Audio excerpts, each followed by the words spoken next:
Ekolēns pasažieru pārvadātājs nu pat ieviesis jaunus autobusu maršrutus virzienā Rēzekne, Rīga un atpakaļ, kā arī savienojumus no Ludzes un Daugavpils. Pieturās novērojami daži pasažieri, jo daudzi par jaunajiem reisiem nemaz nezina. Paši pasažieri stāsta, ka autobusu sarakstu joprojām varētu uzlabot. Teiksim, Rēzekne ir diezgan laba satiksme ar Rīgu. Citām pilsētām, piemēram, no Jēkabpils kaut kur aizbraukt uz Daugavpils pusi, Prēļiem, Līvānim, tur diezgan problemātiski. Pat ja braucam uz Rēzekni, no rīta puses nav nekas līdz 11:00. 11:00 tikai pirmīs autobusus. Teiksim, ja es beidzu darbu kaut kur, man jau gada līdz 11:00. Esmu arī vairāk no Balvu puses, un tad sanāk, tur daudz retāk sāk iet tieši Ekolēns, un tad man parasti vajag braukt arī ar parastu autobusu. Tas bišķi grūti. Komercpārvadātājs norāda, ka maršrutus rīko pēc izdevīguma principa, kur vairāk pasažieru. Mēs jau Rēzekne, Rīga iepriekšējos 15 gadus vedām pasažierus, tā kā pieredze un informācija mums bija. Un izejot no tās pieredzes un tās informācijas, mēs arī centāmies izveidot šos komercreisus. Mēs mainījām laikus, citur diezgan kardināli, mēs viņus mainījām, izejot no tā, kā mēs šobrīd redzam to tirgus situāciju.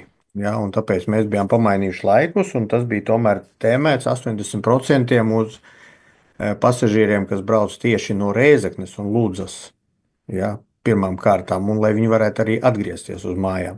To apstiprina arī autotransporta direkcijā, norādot, ka maršrutu salāgošana ar valsts dotētajiem reisiem ir sarežģīts process, un vēl viens būtisks aspekts – komercpārvadātājs maršrutus var strauji mainīt, kamēr valsts tos īsteno ar ilglaicīgu garantiju, ar ko pasažieri var rēķināties. Tas ir uz biznesa principiem balstīts pakalpojums, līdz ar to, jā, komercmaršrutus izpildošais pārvadātājs tātad nenodrošina, ka šis maršruts būs pēc 10 gadiem. Tikmēr privātie pārvadātāji uzskata, ka valstī būtu jānodrošina tikai tie maršruti, kur komercpārvadātājiem tas nebūtu izdevīgi. Mums jau bija sen saruna ar valsti, mēs vispārīgi uzskatām, kā arī to uzskata Eiropas Savienības direktīva, tur, kur var strādāt privāti uzņēmēji un kur nav vajadzīgs valsts atbalsts.